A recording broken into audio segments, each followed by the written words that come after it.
Hello everyone, I'm Ronald Bosley, and I would like to speak to you about the college electoral system of the United States voting. Israelison in 2018 spoke of 5 elections that the electoral college system won where the popular vote actually would have went the other way. The founding fathers created this system to discourage partisanship in politics. Their hope was that the elections would pick the best people from the population rather than becoming tools of parties. The United States needs to keep the electoral college system to preserve political fairness. I have spent hours of research and studying in statistics to check on the importance and to try to explain to you folks how important that the electoral college system is. People today want to do away with it, but keeping the electoral college prevents largely immoral areas from controlling the rest of the United States. I'm trying to inform you of why we need to keep the electoral college. It is very important for Christians to know and understand also.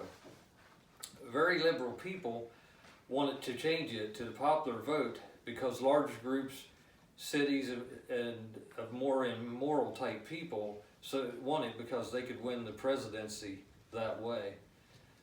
Turkowitz in 2019 says, the movement to do away with the electoral college and follow the popular vote is because of John Koza, a co-founder of the National Popular Vote, an organization that is working to eliminate the influence of the electoral college. It has been enacted into law in 16 jurisdictions in the United States with a total of 196 electoral votes. These areas are the states of California, Colorado, Connecticut, Delaware, Hawaii, Illinois, Massachusetts, Maryland, New Jersey, New Mexico, New York, Oregon, Rhode Island, Vermont, Washington, and the District of Columbia. We need to educate as many of the people, the population of the U.S. as we can on the importance of the electoral college before it's too late. Keeping this system prevents largely immoral areas like California, which has 55 electoral votes, compared to states like Alaska, Montana, Wyoming that have 3. The electoral college is a very carefully considered structure the formers of the Constitution set up to balance the competing interest of large and small states, says Hans von Spazvorsky, a former member of the Federal Election Commission. He goes on to say it prevents candidates from winning an election by focusing only on high population cities and ignoring small states and towns and their wishes. The popular vote becoming law could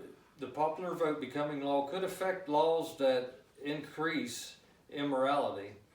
The current process protects states' rights. The U.S. is a republic of the states and should be able to apportion its electorates as it sees fit. Without the electoral college, huge states like California or Texas could decide the entire election. I have a map here that kind of explains that a little better. If you see, this map is, if we went by popular vote, basically California here, Texas, and Florida, and New York, the size compared to the other states listed here gives you an idea of how much weight they would carry under the popular vote system, which is why we don't want that. But there's a big political movement in the U.S. today to do away with the electoral college. This needs to be stopped. We can't allow certain areas to make all the decisions for our country.